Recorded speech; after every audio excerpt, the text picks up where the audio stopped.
एक बार एक सोहन नाम का व्यक्ति बौद्ध भिक्षु के पास जाता है और कहता है, मैं अपने नगर का एक व्यापारी हूं। मेरा पूरा दिन अपने व्यापार के कामकाज में ही गुजर जाता है, जिसकी वजह से मुझे ज्यादा खाली समय नहीं मिलता। ज्यादा खाली समय ना मिलने और हर समय व्यस्त रहने की वजह से मैं तनाव महसूस करने लगा हूं। पिछले कई महीनों से मैं अपना कोई भी काम ठीक से नहीं कर पा रहा हूं। अब तो किसी भी काम में मेरा मन भी नहीं लगता। मुझे काम को हटाने की आदत लग चुकी है। मैं बहुत ही आलसी और चिड़चिड़ा सा हो गया हूं। अपनी इन सारी आदतों की वजह से मैं आजकल बहुत ही अशांत और व्याकुल रहने लगा हूं। कृपया आप मुझे कोई ऐसा तरीका बताएं जिससे पूरे दिन में अपने मन को भटकने से रोक सकूं और पहले की तरह अपने व्यापार में मन लगा सकूं। बौद्ध भिक्षु ने सोहन की सारी बातें पूरे ध्यान से सुना और फिर कहा, तुम्हारी समस्या तुम्हारा काम में व्यस्त रहना नहीं है, बल्कि अपने काम को बोझ समझना है। और कोई भी इंसान काम को बोझ केवल तभी समझता है जब वह वर्तमान में चल रहे काम पर ध्यान ना देकर सिर्फ अपने काम के भविष्य के बारे में सोचता रहता है और अपने मन में उसकी योजनाएं बनाता रहता है कि मैं भविष्य में इस काम को ऐसे करूंगा, इसे इतना बड़ा बना दूंगा। और जब इंसान सिर्फ किसी काम के बारे में सोचता रहता है लेकिन उसे पूरा करने के लिए कोई ठोस कदम नहीं उठाता, तो फिर उस काम को लेकर तनाव से घिर जाता है और फिर उसे वह काम बोझ लगने लगता है। यह सुन सोहन ने कहा, हाँ महात्मा, आपने तो मेरे मन की बात कह दी है। मैं भी पिछले कई महीनों से रोज अपने काम पर ध्यान देने की बजाय अपने व्यापार के भविष्य के बारे में सोचता रहता हूं कि कहीं भविष्य में मेरा व्यापार कम ना हो जाए, कहीं कोई दूसरा व्यापारी मेरे व्यापार के इलाकों में कब्जा ना कर ले। और ऐसी ही कई तरह की नकारात्मक बातें मेरे मन में चलती रहती है, जिससे मैं अपने आज के व्यापार पर ध्यान नहीं दे पा रहा हूं। यह सुन बौद्ध भिक्षु ने कहा, हम अपने विचारों में समस्याओं को जितना बड़ा बना लेते हैं, असल जिंदगी में समस्याएं इतनी बड़ी नहीं होती। तुम्हें केवल अपने आज पर ध्यान देने की जरूरत है, बाकी सब अपने आप ठीक हो जाएगा। व्यक्ति ने कहा, महात्मा, मैं यही तो नहीं कर पा रहा। मैं अपने आज के कामों पर ही तो ध्यान नहीं दे पा रहा। मैंने बहुत कोशिश की है, लेकिन मैं हर बार भटक जाता हूं। मैं अतीत में की हुई गलतियों पर पश्चाताप करने लगता हूं, भविष्य की योजनाएं बनाने लगता हूं और फिर मेरा मन अशांत हो जाता है। आप मुझे कोई ऐसा तरीका बताएं जिससे मैं आज पर ध्यान केंद्रित कर सकूं, लेकिन मैं लंबे समय तक ध्यान, योग इत्यादि नहीं कर सकता और ना ही कोई बड़ी साधना कर सकता हूं। इसीलिए आप मुझे कोई आसान तरीका ही बताएं। बौद्ध भिक्षु ने कहा, ठीक है, आज मैं तुम्हें 10 ऐसे छोटे छोटे तरीके बताने जा रहा हूं जिन्हें तुम अपने रोज के कामों के साथ भी कर सकते हो। यह तरीके सुनने में तो बहुत छोटे लगते हैं, लेकिन अगर तुमने पूरी दृढ़ता के साथ इनका पालन किया तो सिर्फ कुछ दिनों में ही तुम्हें इनके तथ्यात्मक परिणाम दिखने शुरू हो जाएंगे और तुम अपने वर्तमान के कामों को ज्यादा ध्यानपूर्वक कर पाओगे। सोहन ने कहा, जी महात्मा, आप मुझे वह 10 तरीके बताएं, मैं जरूर उनका पालन करूंगा। बौद्ध भिक्षु ने कहना शुरू किया, पहला तरीका है ध्यानपूर्वक भोजन करो। ज्यादातर लोग भोजन करते समय भोजन करने पर ध्यान नहीं देते, बल्कि उनका ध्यान तो किसी से बातें करने, किसी पुराने विचार में खोए रहने या फिर कुछ देखने में होता है, जिससे उनका मन भोजन करने के दौरान भी अशांत रहता है। जबकि हमें भोजन की थाली आने के साथ ही उसकी सुगंध में कौन सा भोजन परोसा गया है, भोजन देखने में कैसा है, इन सब का पूरे ध्यान से निरीक्षण करना चाहिए और मन ही मन भोजन बनाने वाले और उस भजन को उगाने वाले का धन्यवाद प्रकट करना चाहिए। हर एक निवाले के साथ भोजन के स्वाद का आनंद लेना चाहिए, ना कि सिर्फ पहली निवाले का। अगर तुम पूरे प्रेम के साथ ध्यान पूर्वक भोजन को ग्रहण करते हो तो भोजन के खत्म होने तक तुम्हारा मन एकदम शांत हो जाएगा और तुम अंदर से आनंद महसूस करोगे।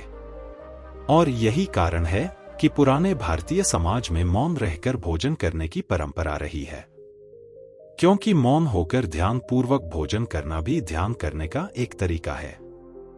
पर ना केवल भोजन करते समय बल्कि अगर तुम रोजमर्रा के अन्य कामों को भी, जैसे कि चलना, नहाना, सफाई करना इत्यादि को भी ध्यानपूर्वक करते हो तो तुम पूरे दिन खुशी और आनंद से भरे रहोगे। बौद्ध भिक्षु ने कहा, दूसरा तरीका है अपनी सांसों पर ध्यान दो। सांस प्राकृतिक रूप से चलने वाली एक स्वाभाविक प्रक्रिया है। जब हम अपनी आती जाती सांसों पर ध्यान देते हैं तो यह हमें हमारे दिमाग से निकालकर शरीर में ले जाती है।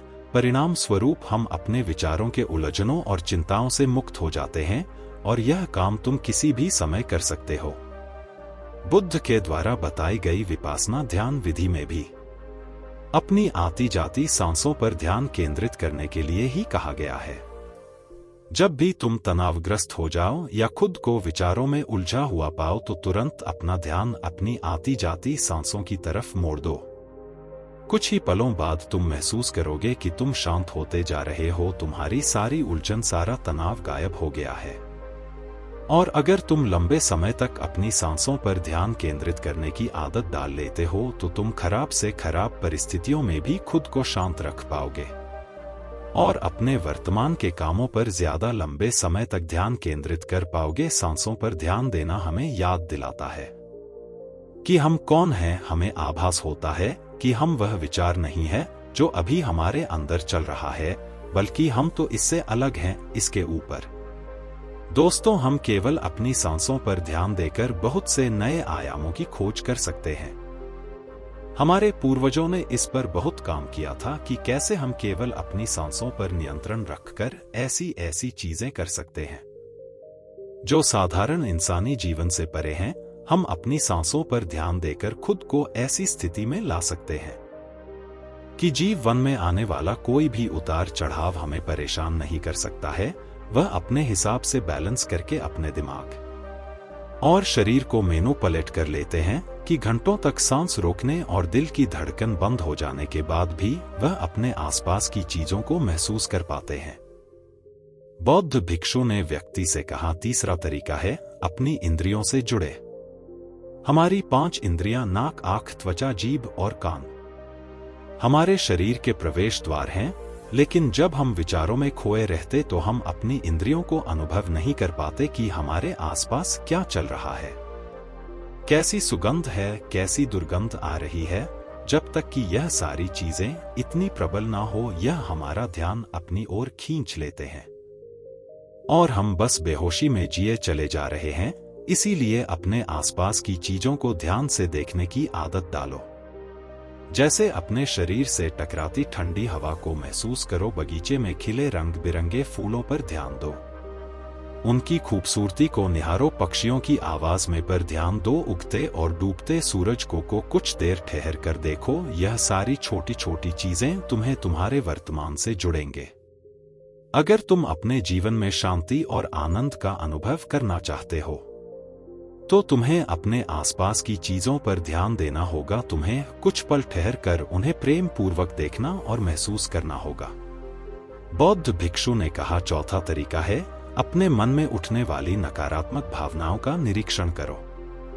निराशा या क्रोधित होना हम इंसानों में आम बात है, लेकिन हमें चाहिए कि हम ऐसी भावनाओं के भाव में ना रहे, बल्कि जब भी हमारे अंदर किसी भी प्रकार की नकारात्मक भावनाओं का उदय हो तब हमें इन भावनाओं पर ध्यान देना चाहिए। जैसे कि जब तुम्हें गुस्सा आए या कुछ गलत करने का मन करे तो कुछ देर ठहर कर देखो कि उस समय तुम्हारे अंदर कैसे विचार उठ रहे हैं।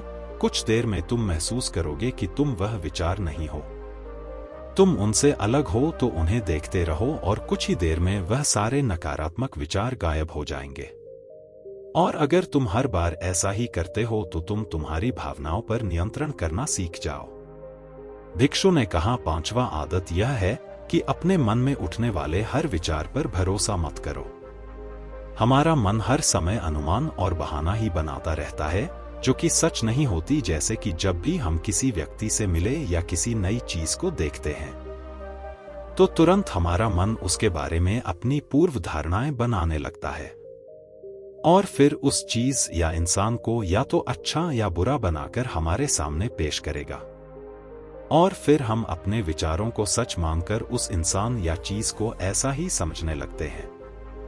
और कुछ लोग तो अपनी ही धारणाओं को सच मान लेते हैं और उसी पर अड़े रहते हैं, जबकि हमें खुद को किसी भी प्रकार की पूर्व धारणा से स्वतंत्र रखने का प्रयास करना चाहिए और पूरी जागरूकता के साथ जो चीज असल में जैसी है उसे वैसे ही देखने का प्रयास करना चाहिए, न कि उसमें अपनी तरफ से अच्छाई या बुराई की चादर ढक देनी चाहिए। अगर तुम वर्तमान में रहते हुए पूरे साक्षी भाव के साथ बिना किसी पूर्व धारणा की किसी भी चीज को देखते या सुनते हो तो यह तुम्हें शांत और तनाव मुक्त रखेगा।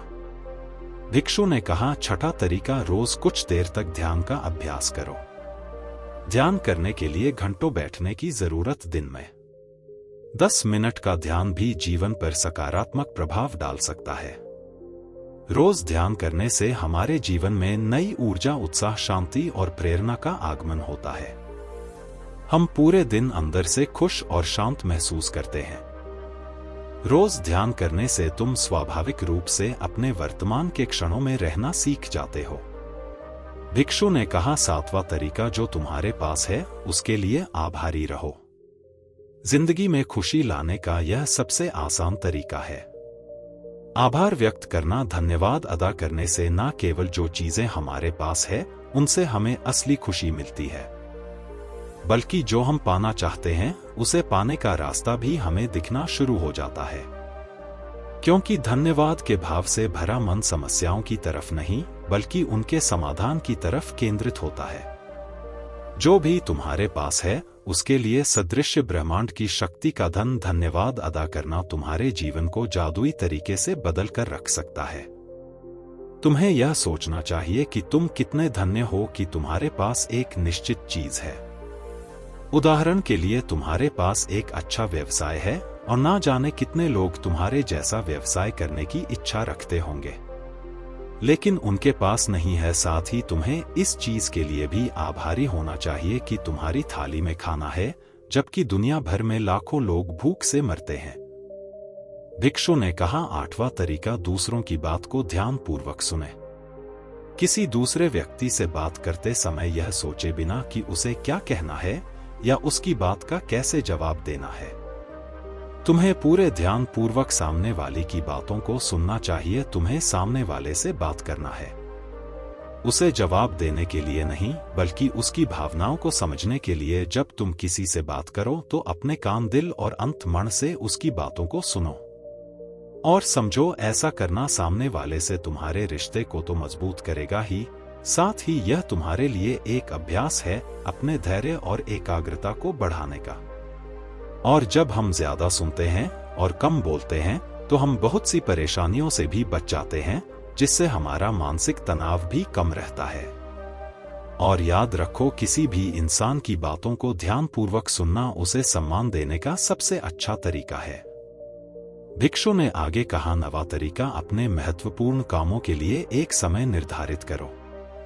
तुम्हें अपने दिन के कुछ समय को महत्वपूर्ण कामों के लिए निश्चित रखना चाहिए, जैसे काम का समय, नहाने का समय, सफाई का समय, खाने का समय। महत्वपूर्ण कामों को समय के साथ बांटना यह सुनिश्चित करता है कि वे चीजें बिना किसी बाधा के नियमित रूप से होती रहे। दिन के सही समय पर सही काम को करना हमारे जीवन में अनुशासन लाता है और अनुशासन से जीवन में शांति और खुशी आती है। भिक्षु ने कहा, 10वां और अंतिम तरीका, अपने रोजमर्रा के कामों में जागरूकता लाने का प्रयास करो।